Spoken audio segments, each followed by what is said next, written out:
are here. We are here. Back at it again. Welcome back to the Coach's Huddle. And it is your man here with you today, the coach. And I'm here with my guy, my right-hand man, the man with the plan, the Sandman. Tom Jensen. Give it to us, Tom. How you doing, baby? I'm doing great, Coach. How are you? Talk to me, man.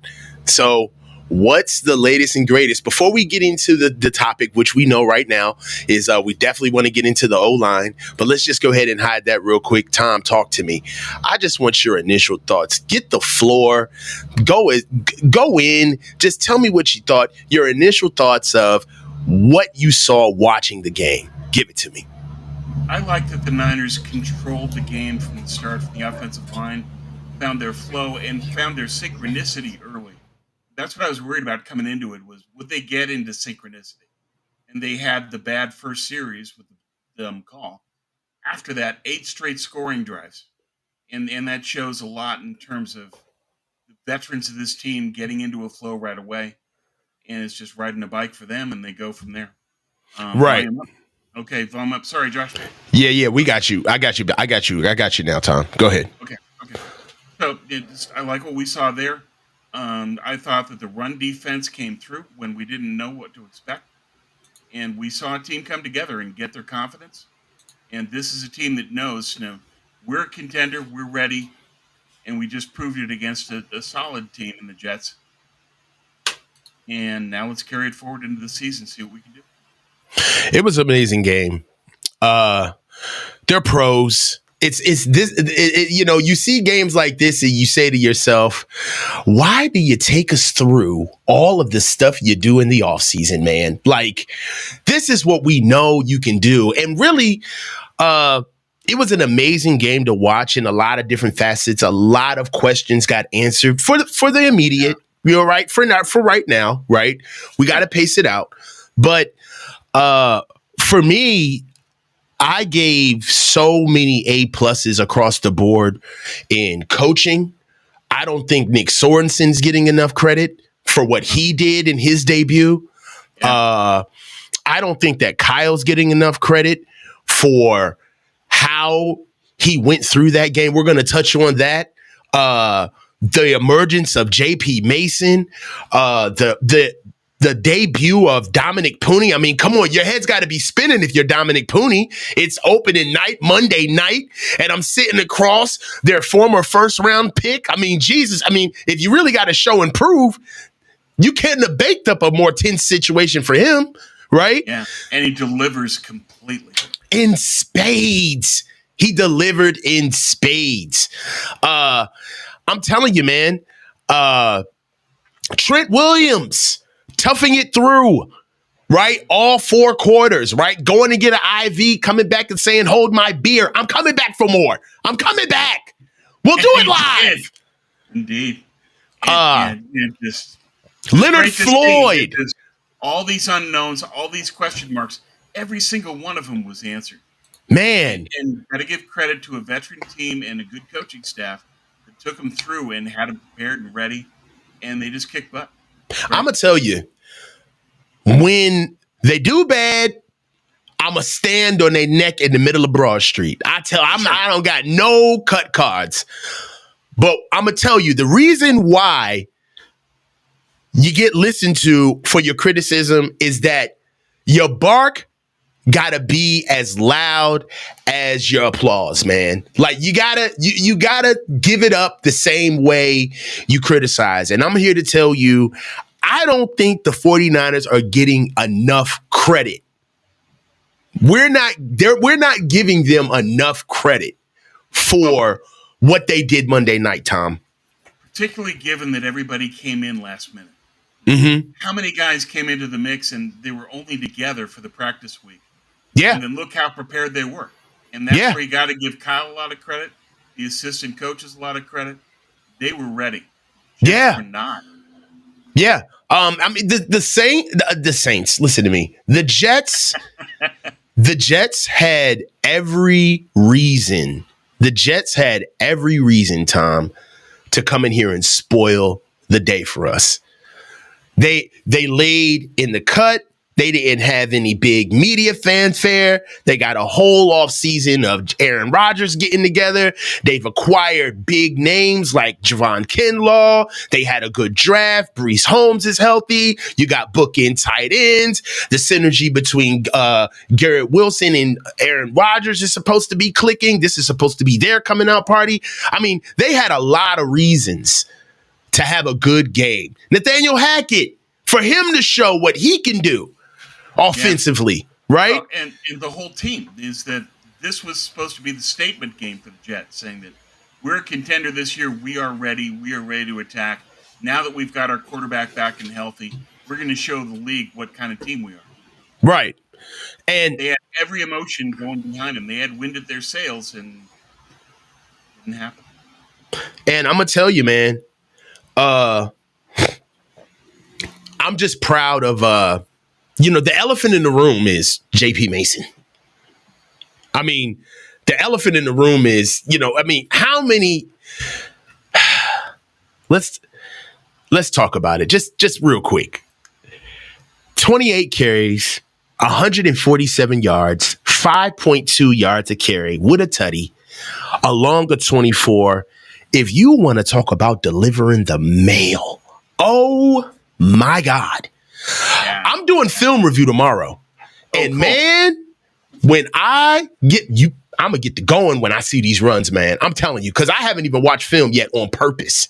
And I'm telling you, the contact balance, the suddenness, slow to, fast through. I mean, he used to waste so much movement in the backfield. I mean, the third step, cut step, the second step, read step. I mean, it was textbook. He got stronger as the game went on. I'm telling you. And it was you know what? Let's get into the topic because I'm getting away. Yeah, I'm getting away. You're on the edges of it. Let's get into it. Let's go. All right. So look, the first topic is the balanced O-line emergence. The 49ers O-line showed balance, running effectively on both sides, not just the left. I'm going to tell you, man, Dominic Purdy had a day. He had a day. Dominated, got stronger. That kid is in shape. He got stronger as the game went on. I mean, we saw Trent dogging it. All right. Aaron Banks didn't make it. But for what it's worth, the boys who are in camp had a good game on the fatigue side of the thing, on the fatigue side of the game. Colton McKivitz played a strong game. Dominic Purdy played a strong game. Now, Colton McKivitz isn't perfect. We all know this, right? But I'm here to tell you, man, it was a really good day on the ground from the right side and the left side of the offensive line. I shudder to think what Trent Williams would have looked like if we would have had John Feliciano starting at right guard yesterday or Monday. Yeah. And we take that for granted already, that Purdy is here and delivering. Yeah. PFF had Purdy as their best run blocker in that game, 82.1. And you're on a roster with Trent Williams and you got a better run block grade than he does? Pretty good.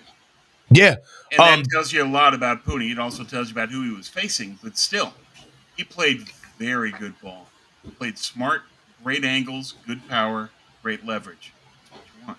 And as you point out, everybody, the whole line, as the game went on, they just kept dominating. And that's the sign of a team that can build into that for the whole year and lean on that all season.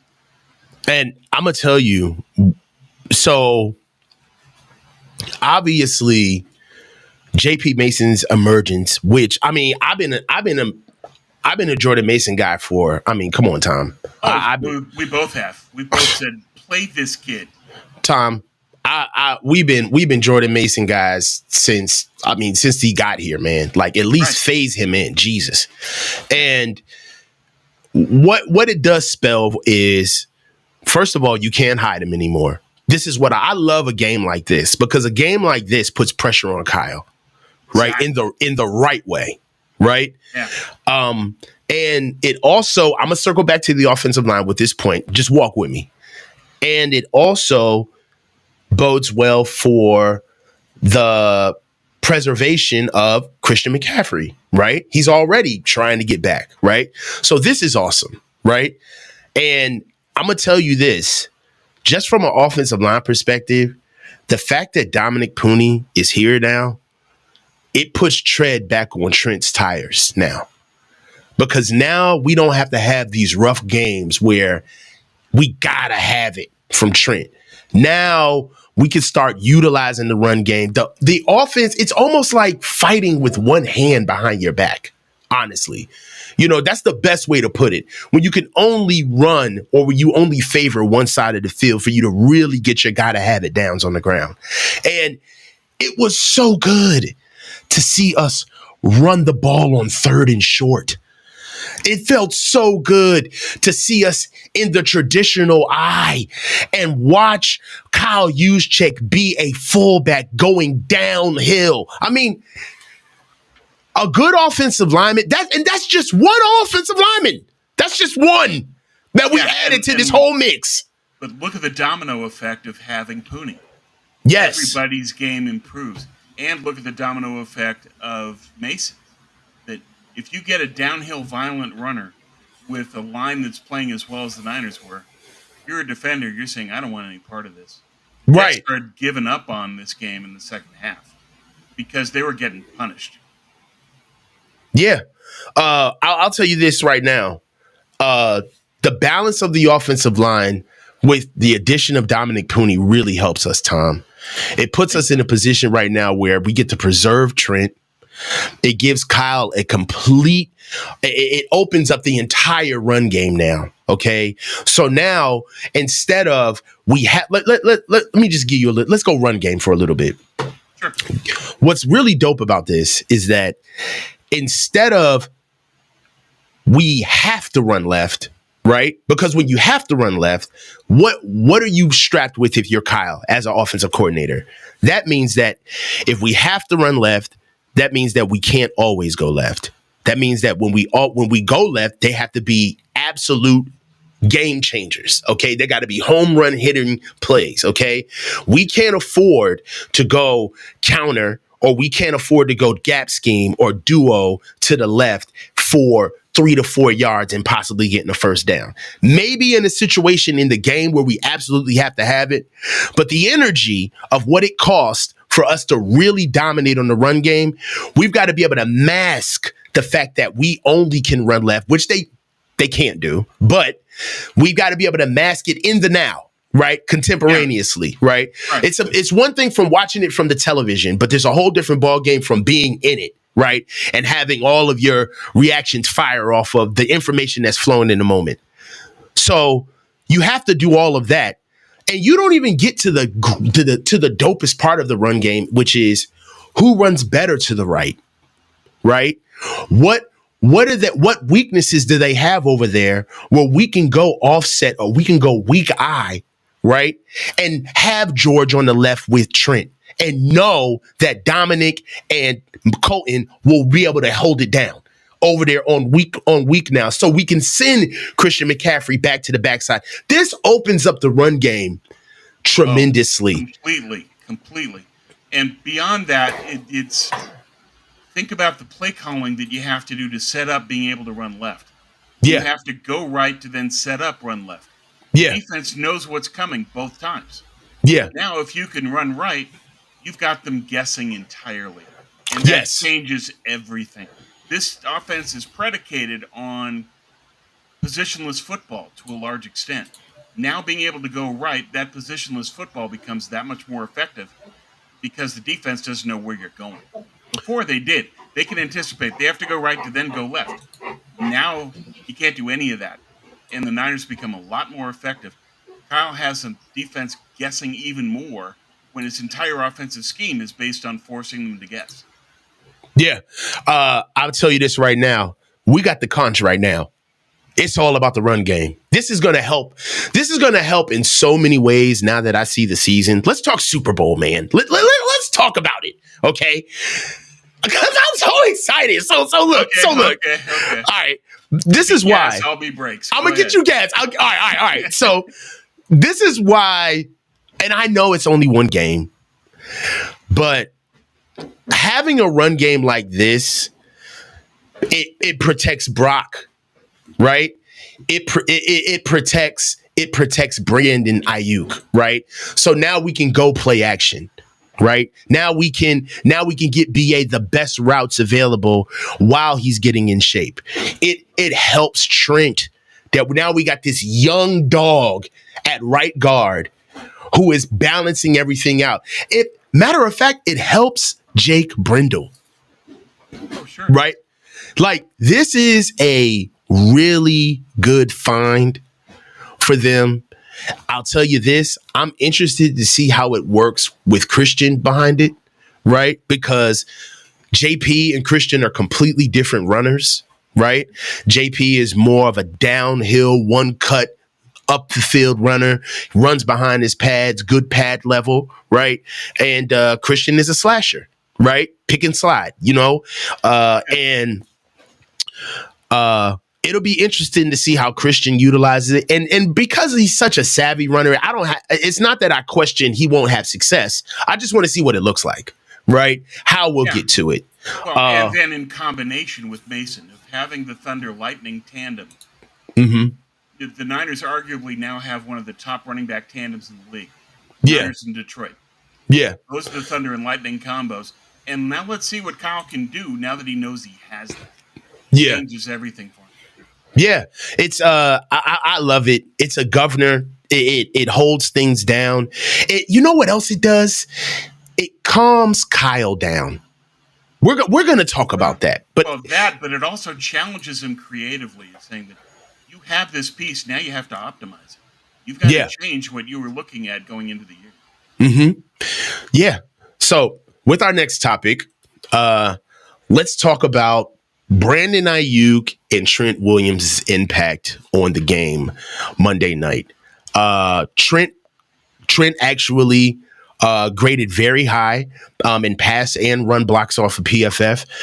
He gave up no sacks, no pressures in the game, coming off of absolutely no camp and basically a handful of practices, if that. I'll say he can't do this anymore. It's not fair to him. It's not fair to his body. He's clearly out of shape. He was coming out of those pads. He's clearly out of shape. Yeah, but give him credit for persevering, for playing on those snaps. Yeah, 100%. The mental fortitude to go through that, I give Trent a lot of credit for. But yeah, I think that he now knows that you can tell yourself, well, I got in great shape and working out on my own. No. Yeah. You got to show up. Yeah. And Trent hates camp, but he needs camp at the same time. A week was through. Yeah, I mean, I had a great conversation with Player 49er. And me and him had a conversation about basically playing football as a big man and understanding that even the first game for guys coming out of camp, it's going to be a whole different level of intensity, speed, physicality that you can't replicate any of that. I mean, as a receiver, you can at least run a route, but as an offensive lineman, you cannot simulate moving another man from point A to point B who's going as hard as he can go. And there's no contingencies. We're falling to the ground. I'm doing exactly what I need to do to get to my gap or to hold my gap. Right. So for me, I knew that it was going to be tough sledding for Trent. And he did good. He did good barring the circumstances. Is this the best I've seen Trent? And I'm not talking about in his prime, but I'm talking about last year. No. Yeah. He's a ways off, right? He's about a month off. And that another reason why thus I'm so happy about our run game is because this helps him. I think that he needed a game like Monday night. You got to empty the tank so you can push the limits, right? So this is one thing that I've always known, and I'm gonna pass it to you. I know I'm filibustering right now, but you ain't working out until you want to stop working out, right? That's when you're working out, right? You ain't working out while you're not breathing. When the tongue get wagging and you start, now you're working out. Now we're going to start pushing. We're going to get some headway. And I believe that game was a great exhibition for what Trent needed. They ran the ball. How many carries did Brock have? I mean, Jordan Macy, he had 28 carries. 28. They ran the ball over 30 times. All right, they ran the ball almost 40 times. Okay. I loved that.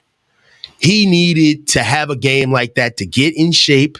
They need more games like that. I know he was sore after that game.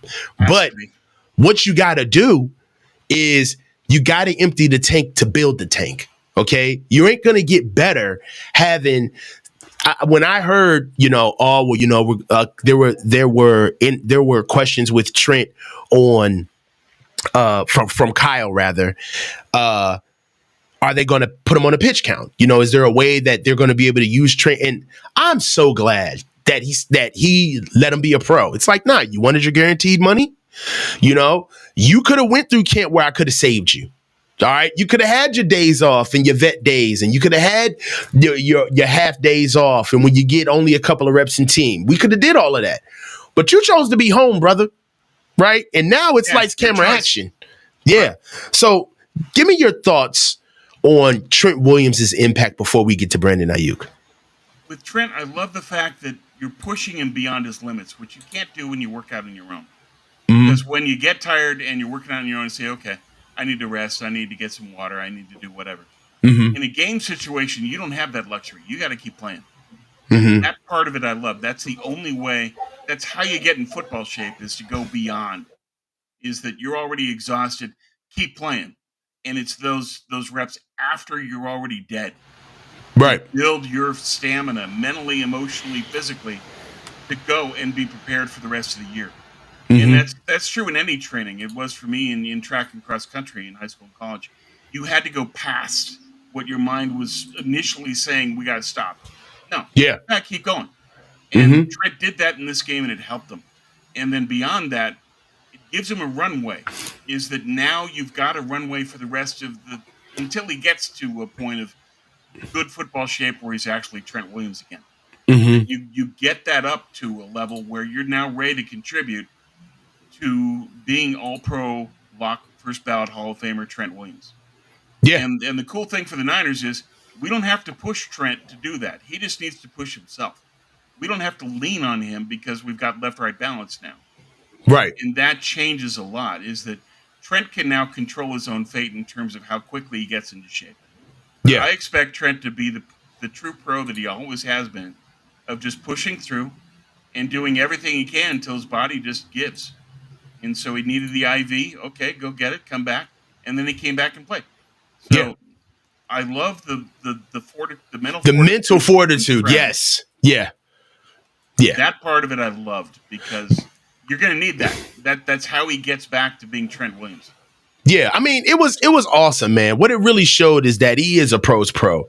It showed that, hey, not for nothing, if I'm going to be the guy who skips all of camp and says that I'm the best offensive lineman in the game, if not ever, by some people's crazy estimation, we come on, Tom. We're in agreement. We're in agreement. Oh, absolutely. Yeah. All these people talking up Trent that don't know about Anthony Munoz. Oh my God, Orlando Pace! Don't get me going. Oh, come on, man. Walter Jones. Oh my God. A lot of people. Come on, man. Let's not. Trent's Jonathan. Top 10. He's not top Jonathan 10. Ogden. Come on, man. All right. So anyway, look. So what I'm saying is that what he showed is that he showed man shit at the time. He went and got an IV. Most people, if you think about it, they're going to say, I got an IV. Everybody saw me get an IV. I'm going to walk in here with gauze on my on the inside of my arm. And everybody's going to say, man, you know what? Trent had a day. You know what? The boys are up. I'm going to sit down. But nah, man, I feel like that's something else that Trent did. He made it a point to say, no, I'm going to finish. I'm going to come back. And that's a statement both to himself and his teammates that I'm here. You can count on me. I'm going to fight the entire way. Mm-hmm. He knew what he needed to do, and he wanted to prove himself. He's a team captain. He leads by example, and that was perfect proof of it. I'm going to go in, get an IV, get myself healthy, ready to go, and I'm going to get back out on the field. There's Yeah. a lot of people that would have just taken the IV and stayed in the locker room. Trent came back out and played. Yeah. I'm going to tell you, man. Now we got to get into a little bit of, a little bit of the bullshit. So Brandon Aiyuk was targeted. He was targeted 5 times with 2 receptions for 28 yards, 5.6 yards per attempt, 14 yards per reception. His long was 14 yards, 0 touchdowns. Talk to me. I'll let you go. Talk to me. There's a need to get reps just to prepare your body that when he's in the end zone and he's horizontal and you're saying, okay, make the play. And that's why we're paying you. That's a play you can make. Do it. Mm-hmm. And it goes off his wrists or his hands and forget it. And as Peyton Manning said in the Manning cast, that's something that you catch if you were in camp and you had all the reps and you're making all those catches and you're working with your QB. And so it's incumbent on Aiyuk to make the same kind of commitment that Trent did. That you have to say that I have to push myself to get back to where I was. Mm-hmm. I'm not there right now. I owe it to my teammates and myself to get that done. But Aiyuk didn't look ready. That was a beautiful ball from Purdy. That's a catchable ball. And he didn't do it because what are you going to do when you're just in camp for a week? You're not going to be prepared to make that catch. You're not going to know what your body angle needs to be. You're not going to know where your hands need to be. It's something where there's sort of a muscle memory to catching the ball. Mm-hmm. And you can lose that muscle memory if you're not in camp. 100%. It was underwhelming. He blocked.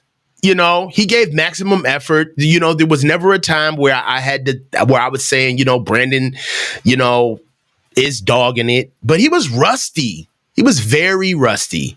That's predictable. Yeah. If you don't have reps in camp, you're going to be rusty.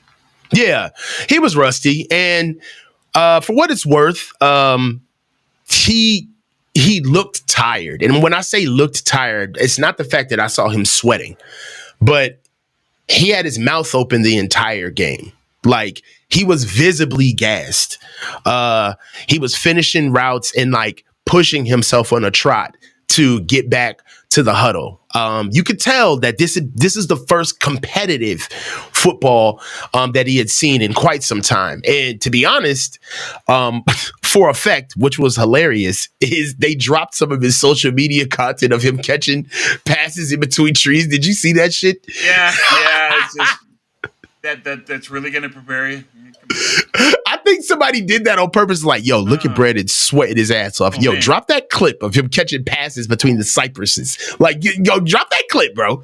Like, I just, but it's gonna be enough. It's gonna be tough sledding for Brandon. But I tend to believe that Brandon's gonna snap back a little quicker than. I think that Brandon's gonna snap back a little quicker than Trent.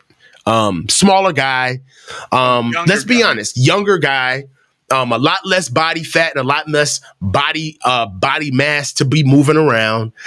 Brandon just needs, honestly, some more reps. He needs to be able to get back into the flow of things. I honestly wouldn't be surprised if we saw the old BA by week 3, week 4.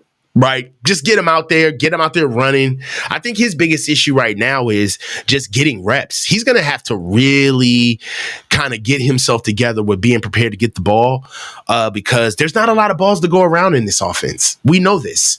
And it's about to become more of a problem of getting more targets because they're going to have to work in Jacob Cowing. They're going to have to work in Garendo. And so that's a lot more mouths to feed. What's Aiyuk going to do?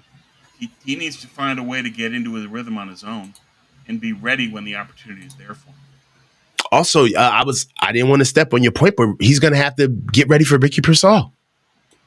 right? Yeah. Well, by I don't know, by week 6, week 8, something like that, Yeah. the next team So will be ready to go too. So yeah, Ayuk's going to have to adjust. But the concern that I had is that the heavy breathing, is that he wasn't just out of football shape; he was out of cardio shape.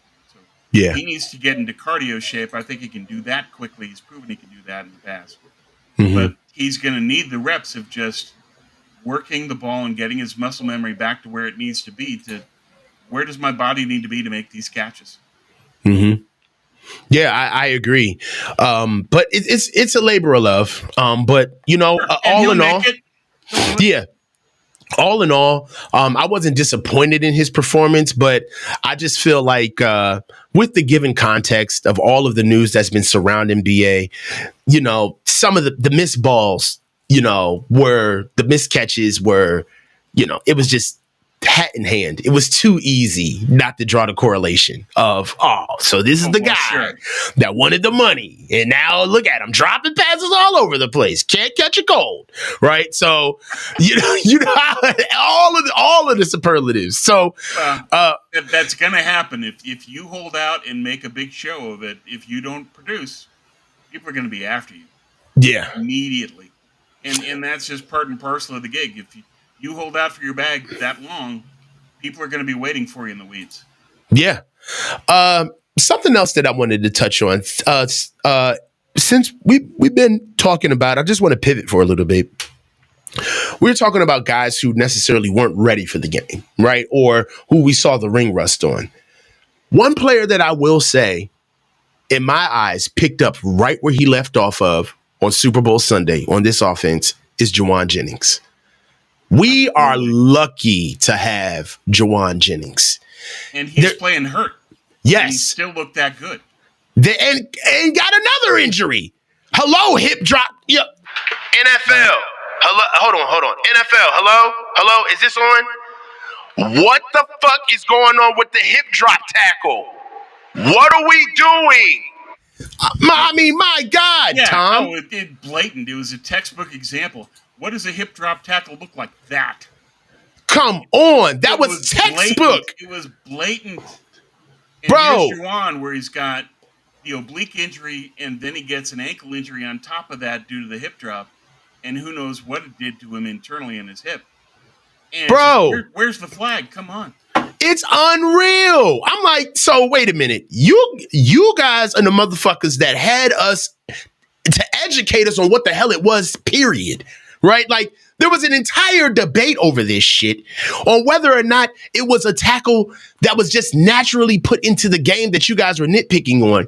And then you go through all of this painstaking trouble to make us understand the physics of exactly what this is. And it happens carbon copy. And nothing. What does the NFL want us to do, man? Why the rule change if you're not going to throw the flag on that? Come on, man. Weak. I don't get it. And the holds on Nick Bosa, we could go all day.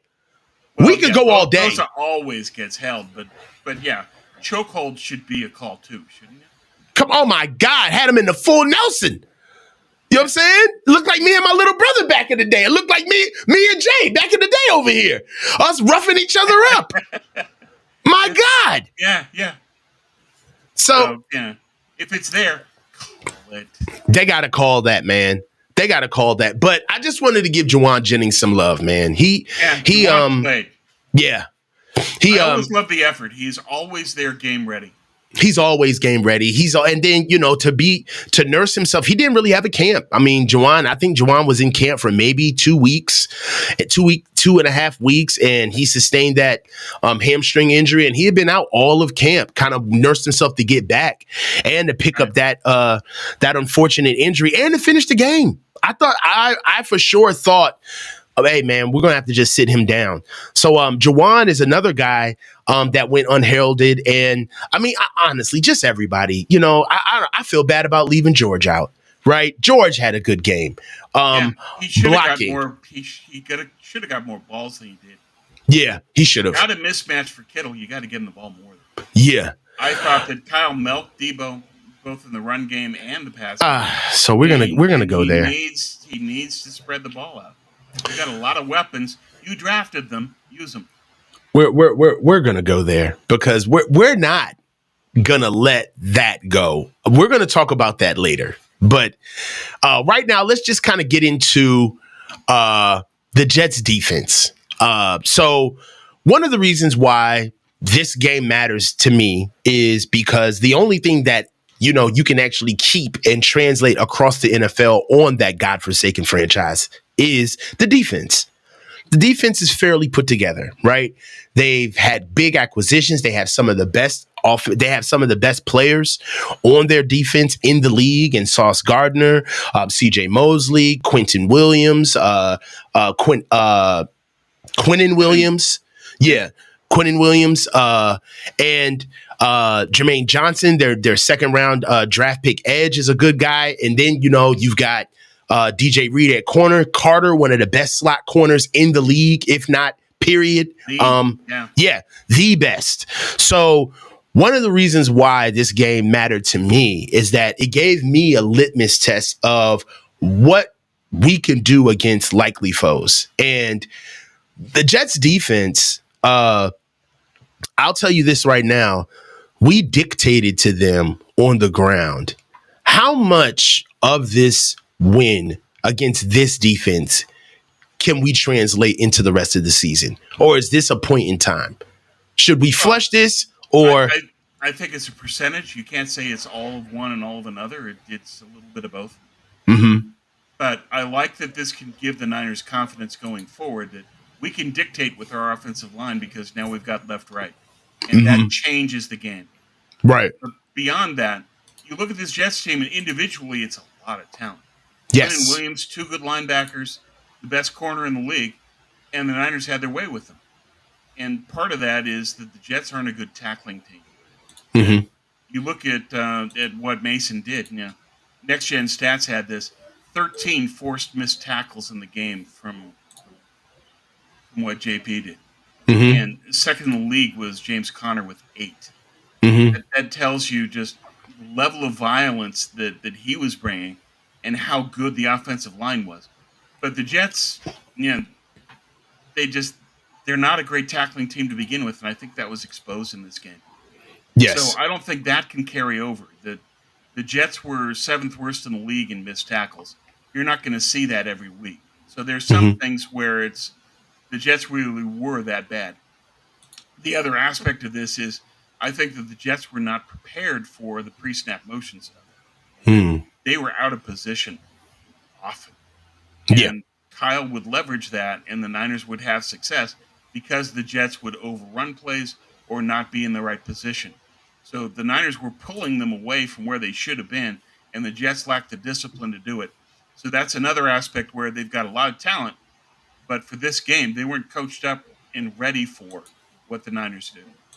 No, I don't believe so either. I think that their secondary really thought that it was kind of going to be the Brock Purdy show, trying to get the ball out to Deebo. And we tried. And I'll tell you this one thing right now is that I think that they really underestimated the power of the depth of our backfield. Having JP Mason playing this game, in my opinion, was the perfect wild card that kind of threw all of their game plan off, right? Because seeing Christian McCaffrey and seeing JP Masons are completely different game plans on the field. And not only that though, but they're not just different backs, but they both operate at a high level. I think how well JP was running with his style against the Jets kind of put them on their heels, right? I think we can carry this out. Sauce Gardner got hurt early, but at the same time, we protected the ball around him. This is a defense that gets turnovers. Okay, I really respect how the offense did what they were supposed to in this game against the defense. Against that Jets defense. One thing that I also like is that our offensive line has shown a little bit more athleticism, or they showed to be punchy, because C.J. Mosley and Quentin Williams, those are not bad linebackers. Those are some of the best linebackers in the NFL. Yeah, Right. these are Pro Bowl linebackers, okay? And for us to run downhill on these dudes, like that bodes well for the rest of the season, man. Like I took a lot away from this game, particularly because I just respect the defense as much. Now, not the offense, maybe not the coaching. There's some things that in my opinion, the Jets kind of coached themselves out of this game. There were some moments where it was clear how we could get got, but they went away from it. We'll talk about that later. But for the most part, hey, styles make fights. I'm gonna just take what you give me, and I feel like the Niners did an amazing job at keeping it simple. Stupid KISS, man. So, and that's what you have to do when so many players parachuted in. Mm-hmm. You only got a week to prepare. You should make it as simple as you can in its execution, the game plan. And they did that. They did what they always do. They did what they were comfortable doing, and they killed them with it because the Jets were out of position.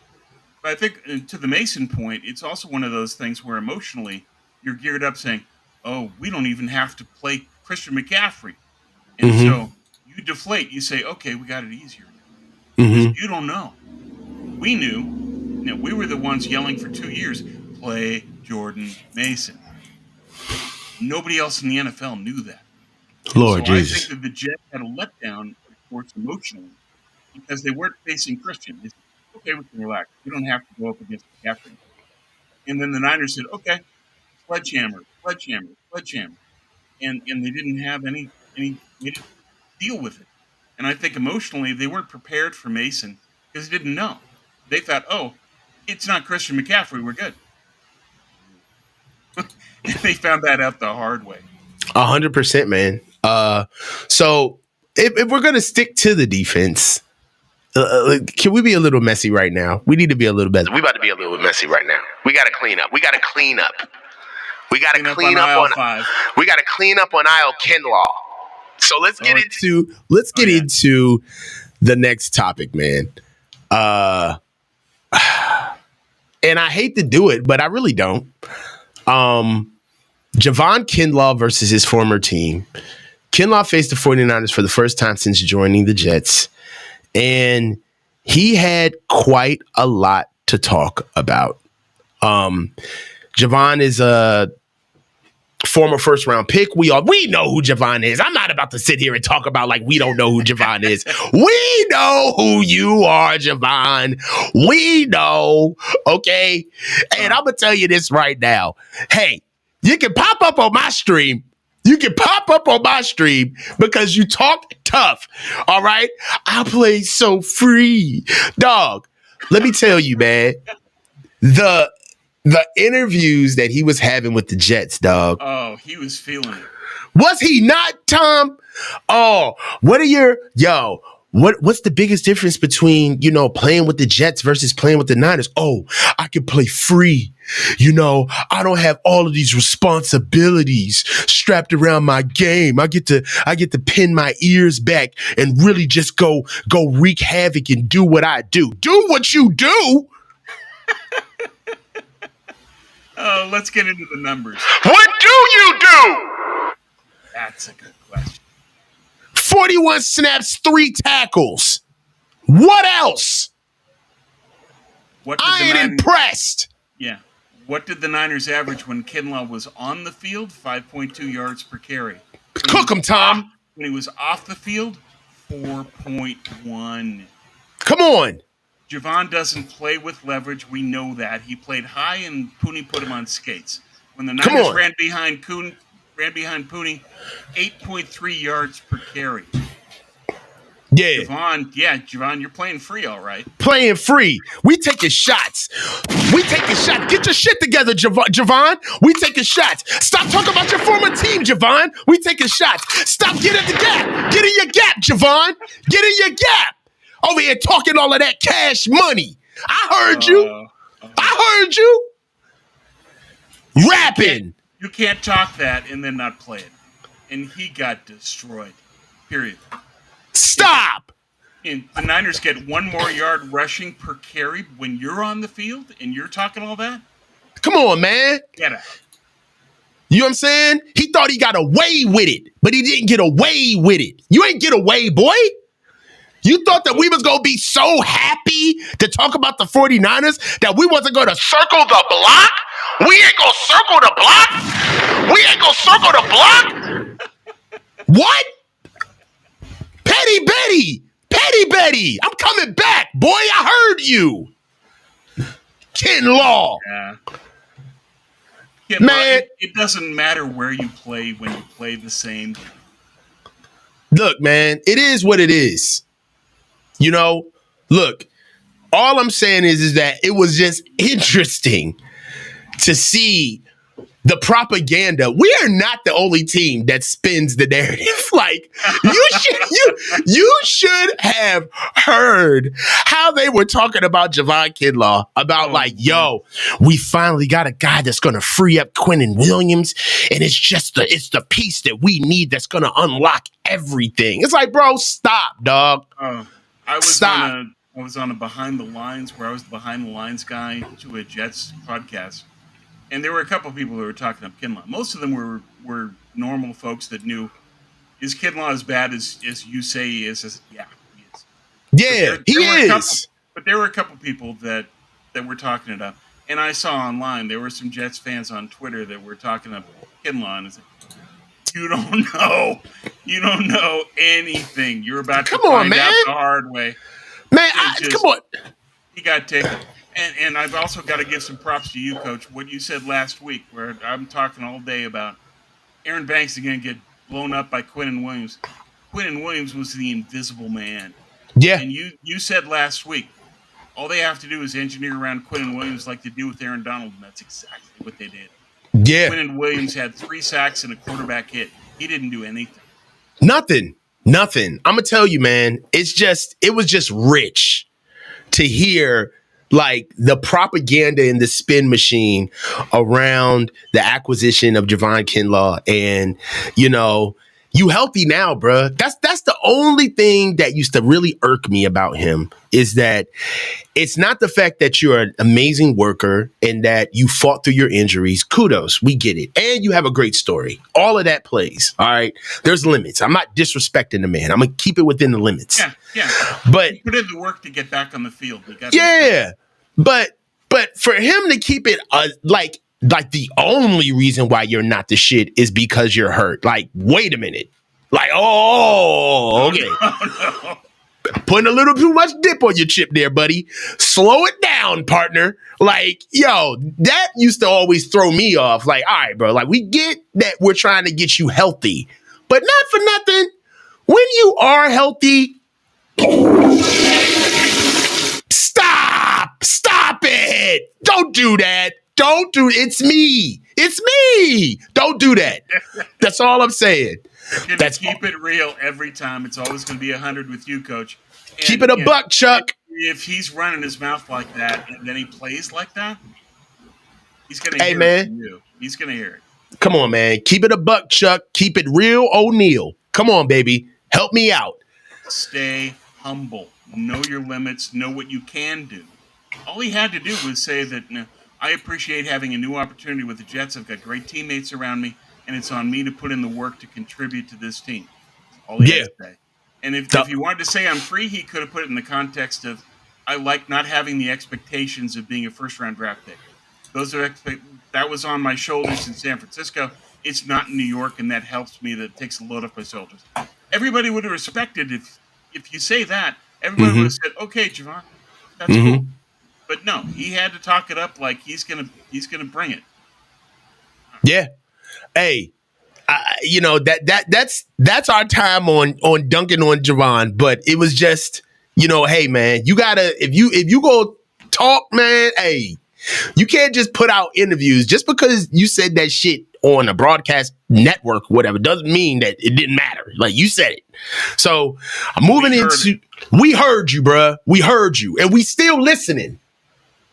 So look, going into our next topic, Kyle Shanahan's ground game success.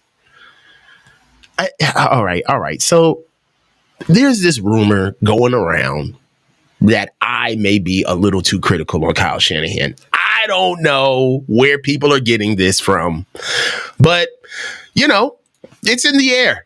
So, look, I felt as though that I need to be more balanced on critiquing Kyle if I am going to critique him, right? And as a fan, not as a professional, all right?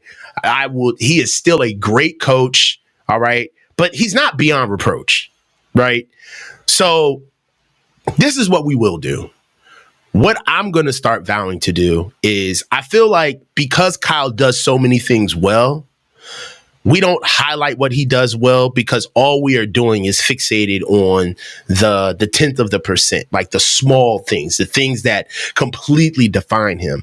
But we don't even realize that the basis on which we can even criticize him is founded upon who he is as a great coach. Right. We don't even have an argument if he's not a great coach. And I feel like a lot of people don't say that about Kyle, where, hey, my man, the only reason why you can bring these up is because that's all there's left. That's it. Yeah, this is the menu.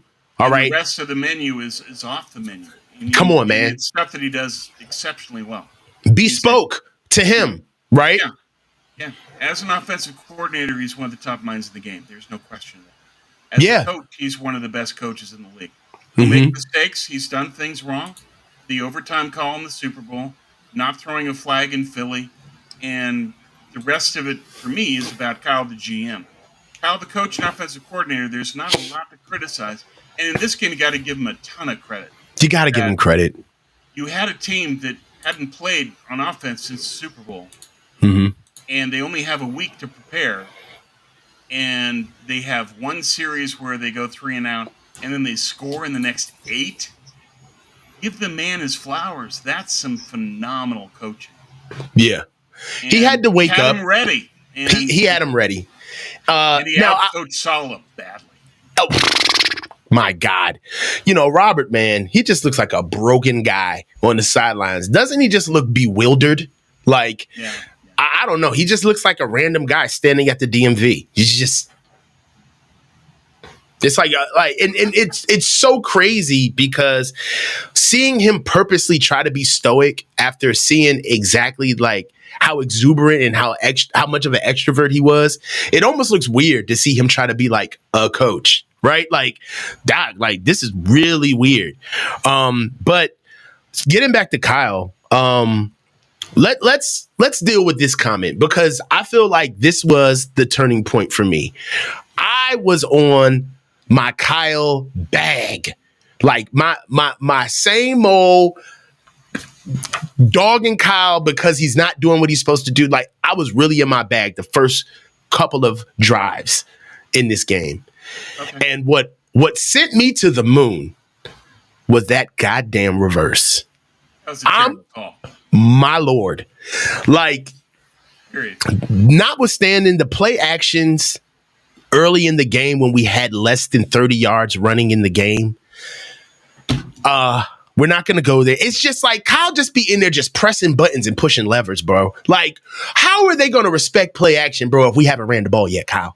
And they don't know who Jordan Mason is. So they're not going to respond to play action with Mason anyway because he's not Christian McCaffrey. So that's part of it too. But give Kyle credit that after that, they had the turnover and didn't go far, and then they kicked the field goal. But after that, they had 7 legitimate drives. And that's my point. My main point is that I feel like what we saw before or during that reverse was more of Kyle leaning into what he had for Deebo versus what he could fashion, what Deebo could do in the absence of Christian McCaffrey. I mean, it was the Deebo show. And really, that's how I signify basically the first maybe 25 plays of that game. It was the Deebo show. He got more. At one point, the ball was only thrown 8 times, and Deebo had 4. I mean, the ball at one point, the ball was thrown 12 times, and Deebo had 8 targets. I mean, Kyle force feeds this man the ball at all times. And I do not get it why Either. he tries so hard to highlight Deebo Samuel in slants and comebacks and screens and now routes. And it's like, bro, like and then he'll throw in like the average, like the occasional fade. It's just like, bro, I am so over that shit. When you got an offensive line that you need to get in shape, you got a quarterback who needs to process the entire field and get himself in the rhythm, all right? And then you got a defense that is almost sitting back waiting for you to roll out the same carbon copy ethos of what you've been doing. And I feel like Jordan Mason kind of settled Kyle down, right? You were starting to see less empty. You were starting to see more running game in the third down. He got a little cute in the red zone, but for the most part, once Jordan started showing more confidence in the game, Kyle started pressing that button more, and then he got creative, and this is why I really want to give Kyle his flowers and really be fair to him, is that it's hard to say, do something better, do something different, be creative when you know your team as well as he does. And he's saying to himself, all right, bro, like I get this, but I cannot run crack toss to the right side without George. I can't. We rep this. Oh, you have not seen this 35,000 times the way I've seen it. You have not looked at the intricacies of where we run it on the far hash, where we run it on the near hash, where we run it when we're fresh, when we run it when we're tired, when we run it on second, third, and fourth. I mean, people don't understand just how maniacal Kyle will get. Exactly looking at plays, understanding the minutia of what they produce during certain parts and situations of the game, and being able to give him that type of balance, and knowing how tightly wound he is with this type of stuff, right? To kind of see him let the game flow on opening night, it was a joy to see. I was such a fan of it because he finally let go. And he said, okay, what's working? And react to that, as opposed to in the game plan, what did I think would work? Yeah. And so with Deebo, I think that this was a special case in that Aiyuk didn't play and McCaffrey didn't play in terms of preseason. So he only had Deebo. And I think that was part of this, is that he trusted Deebo because Deebo was there for all of camp. And Garendo was hurt. He wasn't 100%. Cowing's a rookie. He didn't play him. And so you're kind of forced into a lot of Deebo. We need to run Deebo because we're not going to give the ball to Patrick Taylor, are we? And no. So Kyle didn't. And therefore, I think there was an overuse of Deebo because he was the only guy in the preseason. And that's something that Kyle values, is who was there working on these plays in camp. It was Deebo. Yeah. And I think that's why he called Deebo's numbers so often, because he trusted Deebo over the alternatives. He didn't have Garendo. Garendo came in really late, but we knew that he wasn't fully healthy for this game. Yeah. Hopefully he will be in Minnesota, and I hope that he'll then see more opportunity. Same thing with Cowing. I think both of those guys need to get more. And the offense improved once Kyle started to trust more of what was going on. When he spread the ball around, when he got the ball to Jennings and got the ball to Kittle and started to use Mason just in pure sledgehammer mode, the offense was rolling. And I think that he can now react to that going forward and saying, okay, now I know what works with this personnel. And now I can add the other guys as spices going forward. So I think that part of the overuse of Deebo was just, in Kyle's mind, he didn't have a good alternative. And hopefully those alternatives start showing up in Minnesota and against the Rams in the next 2 weeks. Yeah, and I definitely agree. It was good to see Kyle just, there's a difference in being scripted and always, having a plan and, being wound tight. But there's a quality, like a humanistic quality, to know that somebody is actually giving it to you in the now. right? Like this guy, this is not rehearsed. Like this guy is like showing us his raw talent, right? Like I can tell that this isn't coming from anywhere.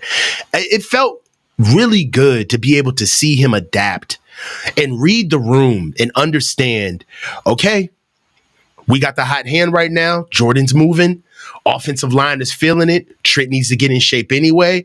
We'll get Brock in there. We'll sandwich Brock in there some around play action, but we'll wait for it. We'll use it when we need to. It felt really good for him to just be simple. It didn't have to be as complicated as it always looks all the time. Don't overthink it. Just go with what works. This is how we win tonight. Play it. And he did. And give Kyle a lot of credit for that. Folks in the chat talking about Patrick Taylor, I think that he can play. It's just that Kyle is more reticent to play a guy that's late to the game in terms of getting reps and knowing the system. Taylor is new, and that hopefully over the course of the next week of practice, that he'll start to have more faith in him and it'll give him some opportunity. I think that they do need to balance it out, and we'll see. Hopefully Garendo will be 100% for Minnesota, and he'll get some opportunity then. But I also think that they should mix in Patrick Taylor and just see what they got. And that they're going to need to sprinkle it around and show more balance and giving more carries to everybody. Just evaluate who you have, and then you can get a better idea of how to go forward. I want to reply to this comment, and I'm not singling you out in a sense of attacking you, Henry, but I disagree with this comment. There's a difference in good reps and bad reps. Okay. Jordan Mason did not have any bad reps yesterday. Okay. He ran and had a really good day, but that wasn't a physically bruising day for him. He wasn't beat up after the game. It's his running style that makes you tend to think that he needs his carries lightened and he needs to be protected. But with this type of runner, he gets stronger as the game goes on, and he needs carries. You can't pace out Jordan Mason 1 or 2 carries a drive, 3 to 5 carries a quarter, and then expect him to just come in and instantly be physical. That's how you will get him hurt, right? Because he only knows one style of running. He only knows how to run one way.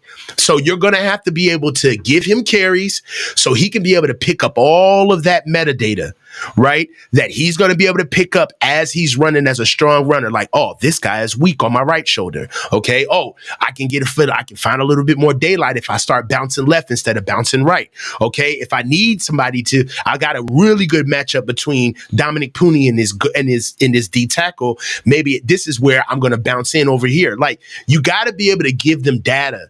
Giving backs data helps them. That's why backs need reps, right? Because they need to be able to see that picture over and over and over again until it becomes a colorful picture. So I'm not here to say that you're wrong, but I do disagree with holding him back as if he's a Raheem Mostert or a CMC, where, you know, the physicality of the game is going to really be detrimental to him. As it stands right now, outside of Derrick Henry, Jordan Mason is as big and as physical as it gets in today's NFL. That's it. There's not a lot of other backs that are as big as him. Okay. Yeah. So given that size, he wants to play a bell cow game. He wants to get into a rhythm so that he gets a feel, as you say, get an education on how the defense is playing you, and adjust. And I think that that's exactly what he did. When you've got a bell cow guy, he needs to get 4 to 5 carries and just go. And then just see what he does in that series, see what he does in the next. You know, I think that there's a danger with Mason of every single week 28 carries.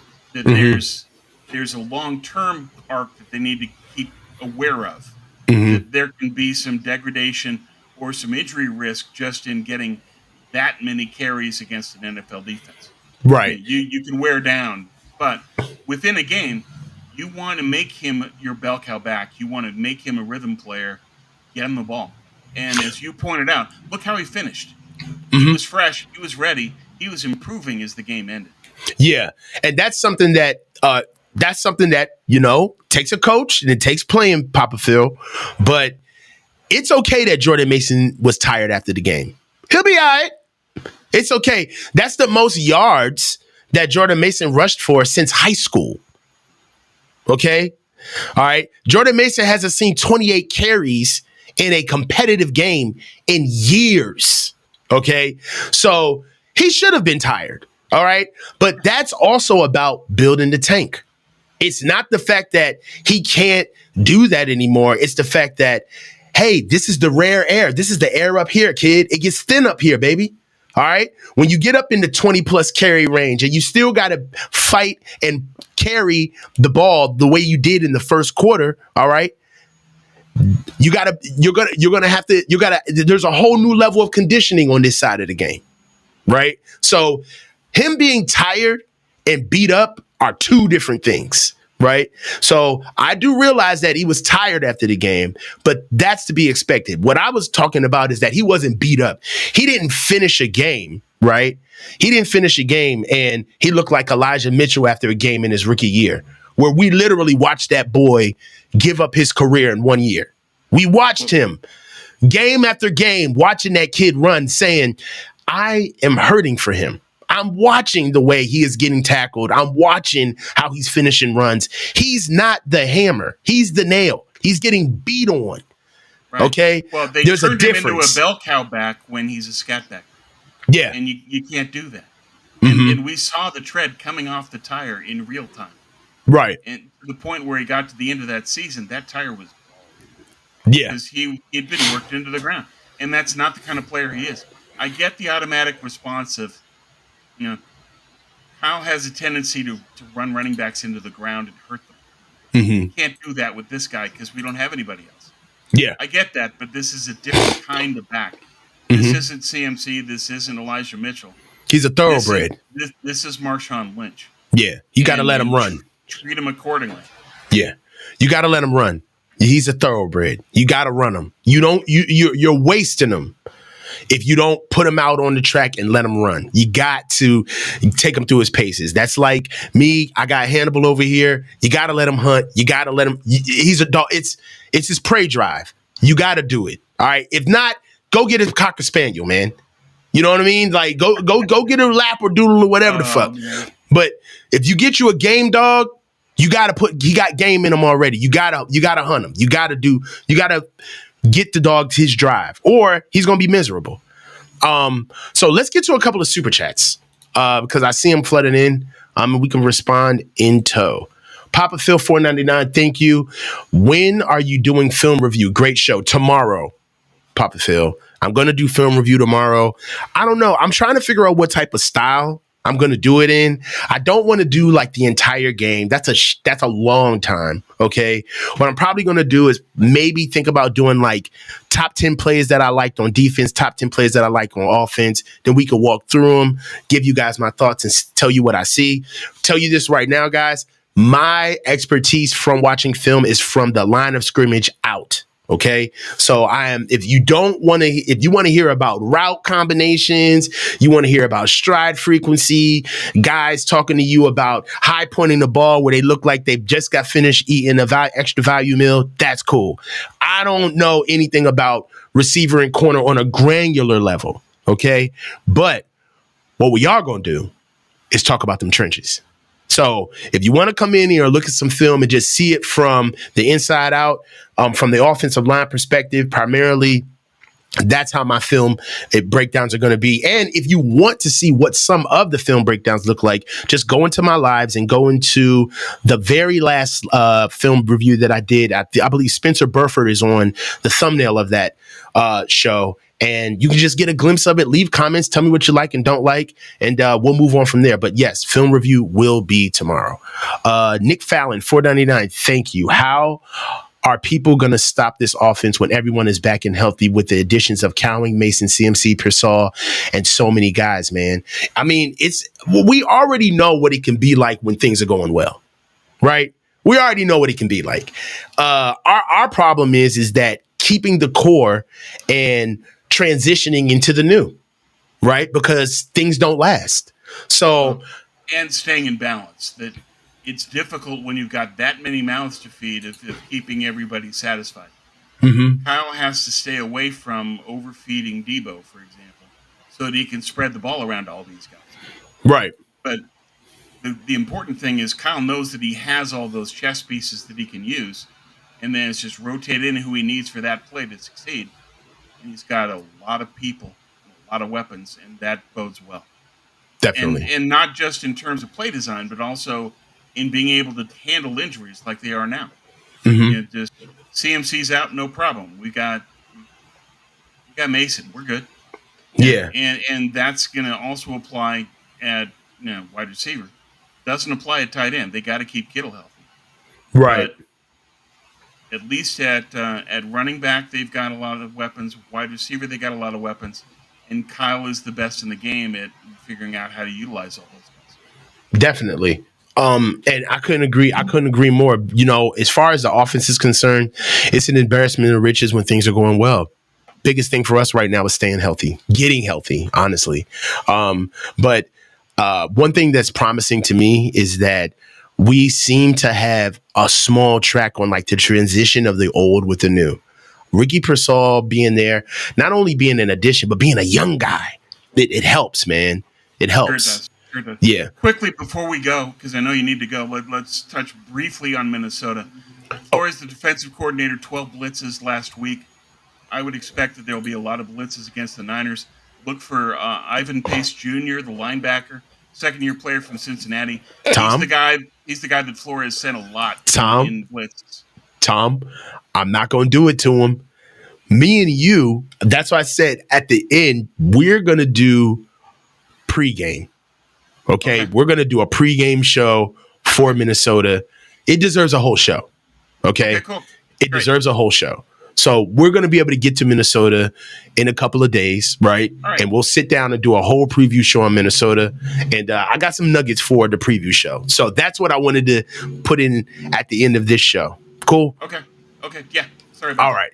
So, Danny, $4.99, thank you. Game online with 22 personnel when CMC returns with Juice and as tight end 2 and Mason as fullback. I think the possible plays that can be made from that. I mean, Jordan Mason at fullback with Juice at tight end 2, with CMC in the back. I mean, it'll be confusing to say the least, but all right. So I'll say this.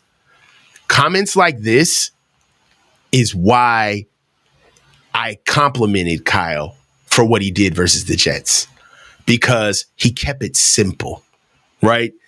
It's cool. Now and I'm not attacking this comment because it got me excited, right? I took the bait, but it's cool to have all of those players on the field to concoct the perfect play.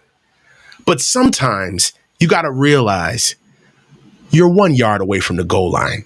Just run forward. Just turn around and give the ball to Jordan Mason and have an offensive lineman in the front who could move his guy preferably 1 inch longer than that 1 yard. Pause. Okay? That's it. Keep it simple. That's the biggest attribute that I can take away from Kyle's coaching performance on Monday night was the simplicity. He let Robert Saleh out-coach himself. All right? They were so bent over what they thought Kyle was going to do. And I think that could be a weapon for Kyle moving forward because of his track record. Because people know that he's always going to put 20 on 10 and that, no, there's no way Kyle would just go fullback dive here. There's no way Kyle would just go counter here. There's no way that Kyle would just go play it. Yes, I am. Kyle, I feel like the new wrinkle for you this year, Coach, is to be boring. Be simple, Kyle. We're starting it tonight. Simple Kyle. We need simple Kyle because you have the weapons. You have the offense. I think that if Kyle would just take a step back and realize that he's done an amazing job at coaching these boys, and dare I say it, he's got a quarterback that can kind of take the brunt of the leadership. Hey, my man, sit back and let the boys play. Let them play. All right. And that's the beauty of that wrinkle is that everybody's going to expect Kyle to do something exotic. He doesn't have to. Yeah. What it comes down to is you've got all these weapons. What you need to be doing is focusing on how do I create the mismatch in space. Yeah. You don't need all of this. You just need to know I need to beat this guy, and if I have Mason here and I set these guys in motion, Mason's going to clean up. Yeah. Football is about mismatches, especially in the playoffs. Mm-hmm. Kyle can do that with this team. Now that they've got right-left balance, they've got a lot more simplistic options available to them. They don't have to get all this creative where Kyle gets in his head. He just has to say, where's the mismatch? Go get it. Yeah. Look, I'm going to tell you, this year seems to be kind of falling in place right before our eyes. The sky isn't falling anymore, Tom. All of the players are signed that need to be here. The guys who we're counting on, I love the season because they're going to get on the mend, all right? And we're going to get them back at the right time. I love the fact that we have young guys that are stepping up. You can't be more thrilled for JP Mason. Jauan Jennings, you can count on him. Death, taxes, and Jauan Jennings on third down, okay? And you know what's crazy is that while we went through this entire show, we didn't even talk about the defense. No. And give Nick Sorensen a lot of credit. Oh, my God. Because they went into that soft zone, and the Jets marched on them because they didn't have tight coverage. Sorensen then changes it, and he masks the coverage on third down. Beautiful. Beautiful. But it was a beautiful game plan and its adjustment. He got beat for a touchdown and then shut it down. Come on, man. They went quick game on us. Try to get us on our heels, man. Dialed up different pressures, man. Got those guys going. Malik Collins is, my God, monster game. But Leonard Floyd with his redemption sack.